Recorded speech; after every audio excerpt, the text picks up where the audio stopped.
Unit 11 exam.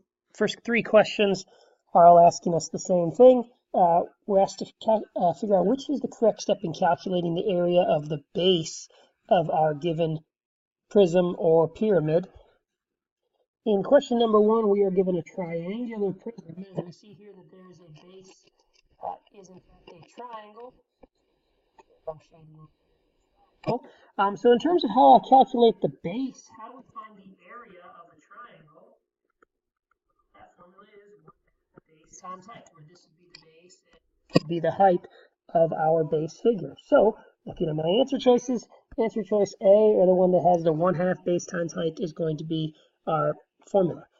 We discussed in previous classes where the volume formula, or in this case the surface area formula, it's the same for every shape that we are given.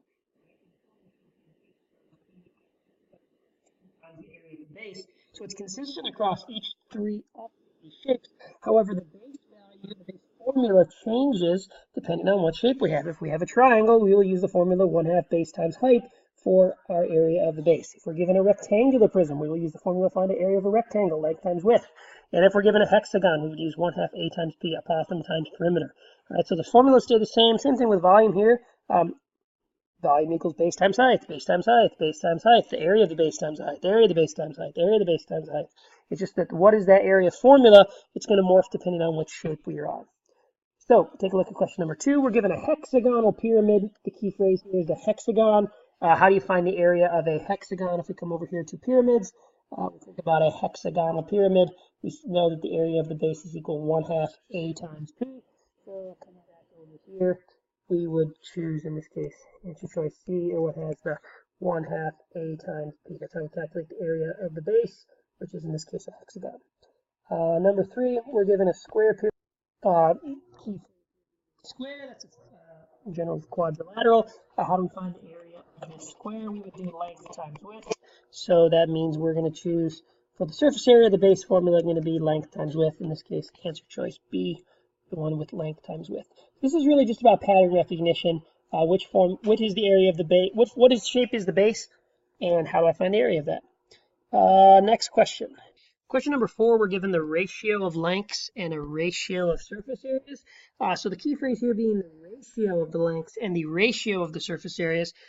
This is the scenario we had discussed in class where if I'm given a ratio of side lengths, heights, radii of similar solids, we should be able to calculate their surface areas and volumes and then put those values into a ratio, and they should be related. So we said that the ratio of sides or anything with one-dimensional yards was A over B.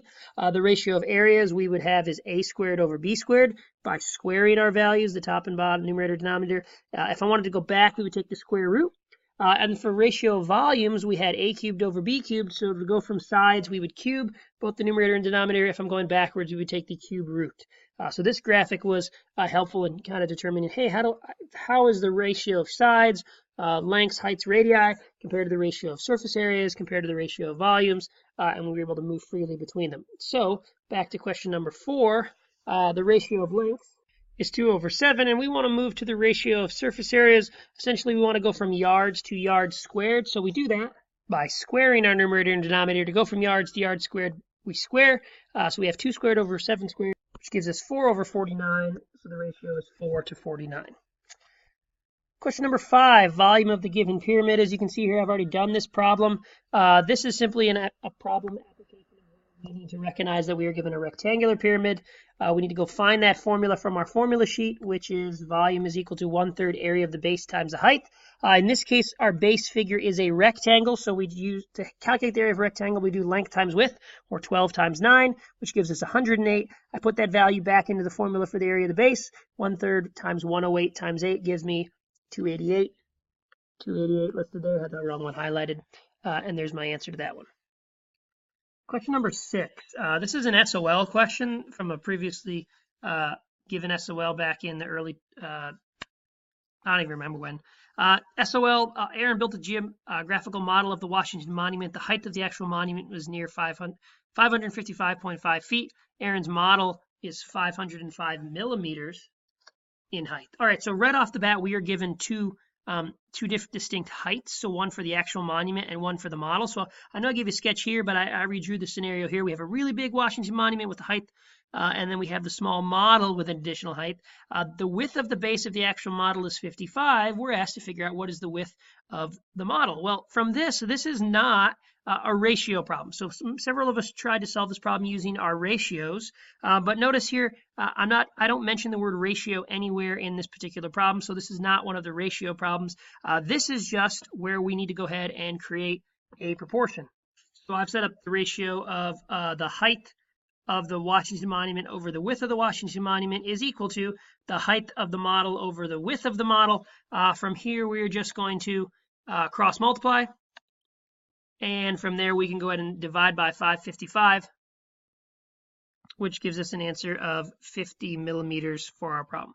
All right, so this one was setting up a ratio between the height and width of the Washington Monument, a ratio between the models, and then setting up a proportion. From that we're comparing two similar figures and finding out a missing value from that.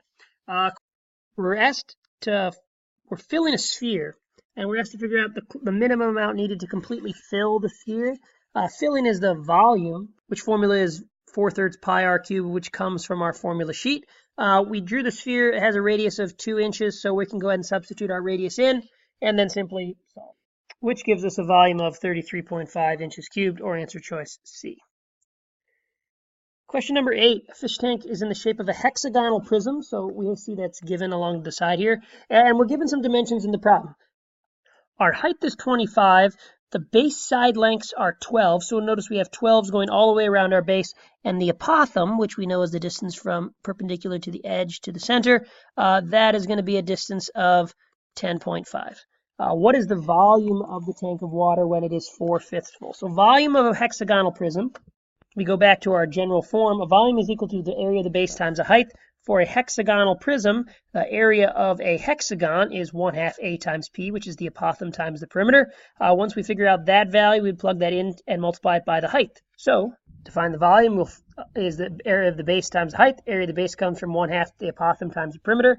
The apothem here is 10.5 times the perimeter. We add up 12, 12, 12, 12, 12, 12. That's 12 6 times, which gives us 378. Now we're going to multiply this times the height of 25, which gives us a volume of 9,450. Now we think we'd choose answer choice C. However, we are asked when is the volume 4/5 full. So 4/5, we need to actually do one final calculation, which is take 4/5 times the value of 9,450. That gives us our answer of answer choice B, 7,560. Several of us did not finish the problem, just found the volume of the tank. I only wanted it when it is 4/5 full. If I'd asked whether it was a half full, we take our total volume times a half. If I'd asked when it was 7/8 full, we do the full volume times 7/8. Just got to read the problem and finish that off.